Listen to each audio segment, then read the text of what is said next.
ఇక కిషన్ రెడ్డి గారు ఎంత గొప్పోడు అంటే మీకు తెలుసు నాకంటే బాగా. ఇక ఆయన ఏం చేసిండో మీకే తెలుసు. ఈసారి పోయినసారి ఏమైందంటే తంతె గారెల బుట్టలో పడ్డట్టు అయింది ఆయన పని. మా వెంకటేష్ అన్న ఏం చేసిండు, అంబర్పేటలో కాలికి బల్పం కట్టుకొని తిరిగి 2014 నుంచి 18 వరకు బ్రహ్మాండంగా పనిచేస్తే ప్రజలు ఆశీర్వదించి ఆనాడు 18లో కిషన్ రెడ్డిని ఇంటికి పంపించిండ్రు, కాలేరు వెంకటేష్ గారిని అసెంబ్లీకి పంపించారు 1000 ఓట్లతో.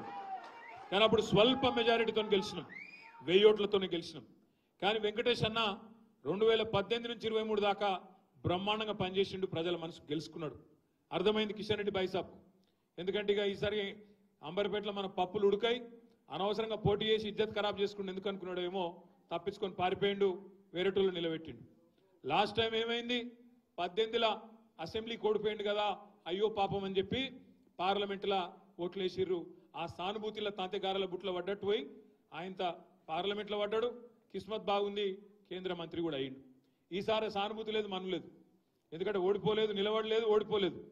రెండోది 5 ఏళ్ళు పార్లమెంట్లో కేంద్ర మంత్రిగా ఏం చేసిండయ్యా కిషన్ రెడ్డి గారు అని ఎవరినన్ను అడిగితే ఆయన చేసిన గొప్ప పనులు 3 పనులు. ఒకటి, కరోనా వచ్చింది.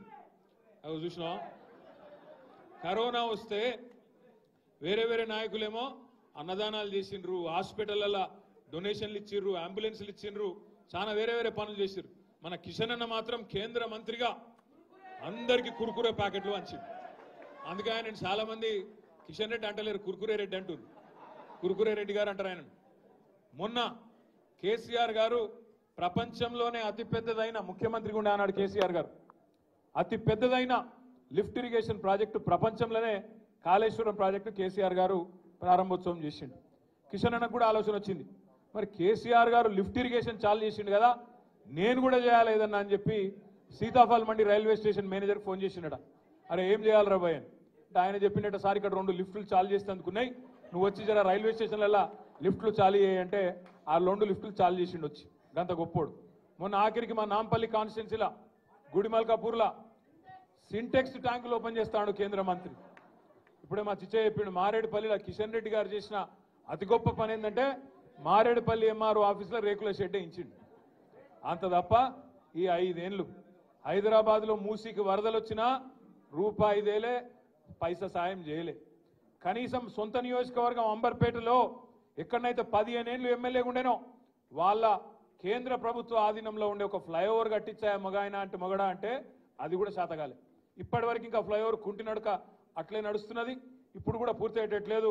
ఇంకో సంవత్సరం పడుతుందో మళ్ళీ 18 టర్మ్ అయిపోయే వరకు అట్లే ఉంటుందో నాకు కూడా అనుమానమే ఉన్నది. పక్కకు ఉప్పలు, ఆ ఫ్లైఓవర్, ఈ 2 ఫ్లైఓవర్లు మొత్తం హైదరాబాద్లో 2 ఫ్లైఓవర్లు ఇచ్చినాం కేంద్ర ప్రభుత్వానికి, అది కూడా గుంజుకున్నారు వాళ్ళు, మేము ఇయ్యలే. ఆనాడు మనం ప్రభుత్వంలో ఉన్నప్పుడు మనం చెప్పినాం, అరే మేము మంచిగా కడతామా, జల్దీ కడతాం, మాకు అప్పజెప్పురి మీకు ఎందుకు ఇవి అంటే, లేదు లేదు లేదు ఇది NH నేషనల్ హైవే, కేంద్ర ప్రభుత్వ రోడ్లు ఇవి, మేమే కడతామని తీసుకొని బల్మిట్కి గుంజుకున్నారు. మొత్తం వాళ్ళకంటే ఎక్కువ పైసలు మనమే పెట్టిన వల్ల, కానీ గుంజుకున్నారు, తీసుకున్నారు. 2 ఫ్లైఓవర్లు ఇప్పటికి కూడా పూర్తి కాలే. అదే కేసీఆర్ గారి ప్రభుత్వంలో హైదరాబాద్లో 36-37 ఫ్లైఓవర్లు పూర్తి చేసినాం. నిన్నగాక మొన్న రేవంత్ రెడ్డి పోయి బైరామల్ కూడా అలా చాలు చేసిన ఫ్లైఓవర్ కూడా మనం కట్టించిన ఫ్లైఓవర్ అనే మాట నేను మీకు విజ్ఞప్తి చేస్తా ఉన్నా. అందుకే మీరు ఎవరన్నా అడిగితే కిషన్ రెడ్డికి ఎందుకు ఓటేయద్దు అంటే ఒకటి అంబర్పేట ఫ్లైఓవర్ చూసి రమ్మని చెప్పుండ్రు.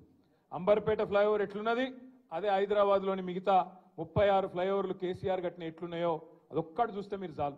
మన షేక్పేట ఫ్లైఓవర్ కావచ్చు, ఇంకోటి కావచ్చు, బాల్నగర్ కావచ్చు, మొత్తం సికింద్రాబాద్ పార్లమెంట్లో కూడా మనం చేసిన పని ఎక్కడ పోయినా మనకు ఇలా కనబడుతుంది. నేను మిమ్మల్ని అందరినీ ప్రార్థించేది ఒకటే, ఆలోచించమని కోరేది ఒకటే. మన మీద చాలా ఆరోపణలు పెట్టిరు అసెంబ్లీ ఎలక్షన్ల ముందు, చాలా బదనాం చేసే ప్రయత్నం చేసింది.